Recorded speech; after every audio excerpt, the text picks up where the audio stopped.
Hello नमस्कार दोस्तों, मैं एडवोकेट हरफूल चौधरी और आप देख रहे हैं लीगल पॉइंट ऑफ लॉ। जैसा आपने थंबनेल में देखा, आज हम बात करने वाले हैं चेक के बारे में। कई बार हम किसी व्यक्ति को पैसों के बजाय चेक देते हैं, उस व्यक्ति द्वारा चेक को बैंक में लगाकर भुगतान प्राप्त कर लिया जाता है। या कई बार ऐसा भी होता है कि किसी व्यक्ति द्वारा अपने को चेक दिया जाता है और हम उसे बैंक में लगाकर अपना भुगतान प्राप्त कर लेते हैं। लेकिन कई बार ऐसा भी होता है कि चेक हम बैंक में लगा देते हैं और वह बैंक द्वारा बिना भुगतान किए वापस कर दिया जाता है, लौटा दिया जाता है, जिसे हम आम भाषा में चेक बाउंस के नाम से भी जाना जाता है।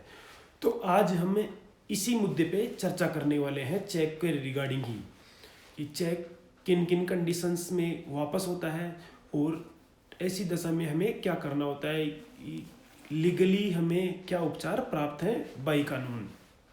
तो चलिए इसके बारे में विस्तार से चर्चा करते हैं। जब किसी व्यक्ति द्वारा अपने को चेक दिया जाता है, चाहे वह फर्म के नाम से हो, चाहे वह पर्सनल अकाउंट के नाम से हो, अपने को दे दिया जाता है और हम उसे बैंक में लगा देते हैं। बैंक में लगाने के बाद बैंक द्वारा उसे बिना भुगतान किए वापस लौटा दिया जाता है। जब चेक हमें वापस लौटाया जाता है, उसके साथ एक रिटर्न मीमो होती है, रिटर्न स्लिप होती है। उसमें वह कारण लिखा हुआ होता है जिस कारण से अपना चेक बाउंस हुआ, अपना चेक डिसऑनर हुआ। तो इनमें जो प्रमुख कारण है वो है इनसफिशिएंट फंड, यानी अपर्याप्त बैलेंस, कि आपके खाते में इतना बैलेंस नहीं है या पर्याप्त बैलेंस नहीं है जो उस चेक की राशि के बराबर हो कि वह उस चेक की राशि को क्लियर कर सके। और दूसरा कारण होता है वह है सिग्नेचर मिसमैच, कि आपने जो सिग्नेचर किए हैं चेक पे वो आपके अकाउंट में जो आपने सिग्नेचर दिए हैं उनसे मैच नहीं हो रहा है। और थर्ड जो कारण है कि आपने जो पेमेंट है ना वो स्टॉप करा रखा है अपने बैंक अकाउंट से, कि आपके अकाउंट में जब भी कोई चेक लगाई जाए तो वह क्लियर ना हो। तो ऐसी एक लिस्ट होती है जो बैंक वालों के पास होती है, वो करीब 30 के आसपास वो रीजन है जो चेक के रिटर्न होने के रिगार्डिंग है। तो उस स्लिप में हमें वो कारण लिखा हुआ मिलता है। तो अब हम उस दशा में क्या कर सकते हैं, और जब हम उस व्यक्ति से संपर्क करते हैं तो वह हमें चेक के रिगार्डिंग जो रकम है जो हम उनसे मांगते हैं, जो अपन प्राप्त करना चाहते हैं, वह उसके रिगार्डिंग हमें मना कर देता है चेक के रिगार्डिंग वो राशि देने के लिए। तो उस दशा में हमें कानून द्वारा क्या उपचार प्राप्त है। तो ऐसी दशा में हमें जो करना होता है, चलिए हम अब उसके बारे में बात करते हैं। जब चेक बैंक द्वारा बिना भुगतान किए वापस लौटा दिया जाता है तो उस लौटाने की तिथि से 30 दिन के भीतर हमें एक लीगल नोटिस जरिए अधिवक्ता बाई पोस्ट सेंड करना होता है चेक लिखने वाले को।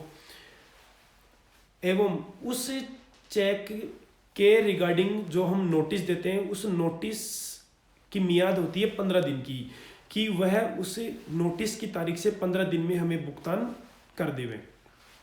लेकिन यदि उस 15 दिन की अवधि के दौरान भी भुगतान नहीं किया जाता है तो उन 15 दिनों के बाद में हमें 30 दिन मिलते हैं कोर्ट में परिवाद पेश करने के लिए, यानी हम उन 30 दिनों में कोर्ट में परिवाद पेश कर सकते हैं सीआरपीसी की धारा 190 के तहत, एनआई एक्ट 1881 की धारा 138 के तहत, जो एक दंडनीय अपराध है। ये है वो कानूनी जानकारी जो हमें चेक के रिगार्डिंग चेक रिटर्न होने के बाद में करनी होती है। जब हम कोर्ट में परिवाद पेश करते हैं सीआरपीसी की धारा 190 के तहत एवं एनआई एक्ट की धारा 138 के तहत, तो उसमें परिवाद पेश करने के बाद न्यायालय द्वारा प्रसंज्ञान लिया जाता है। न्यायालय द्वारा प्रसंज्ञान लिए जाने के बाद फर्स्ट टाइम समन इश्यू किए जाते हैं चेक लिखने वाले को, एक्यूज को बुलाने के लिए।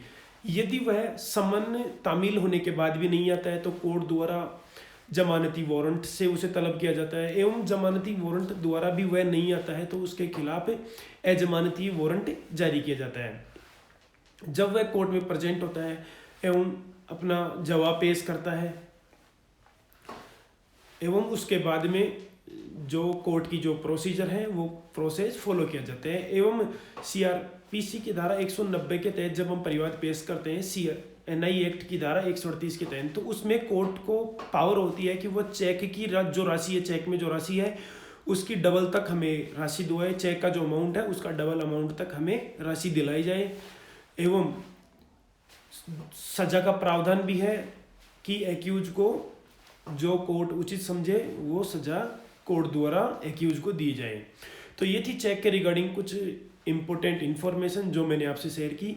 यदि आप वीडियो से सहमत है, वीडियो आपको अच्छा लगा, तो आप कंसीडर कर सकते हैं वीडियो को लाइक करना एंड चैनल को सब्सक्राइब करना। Thanks for watching. Thank you very much.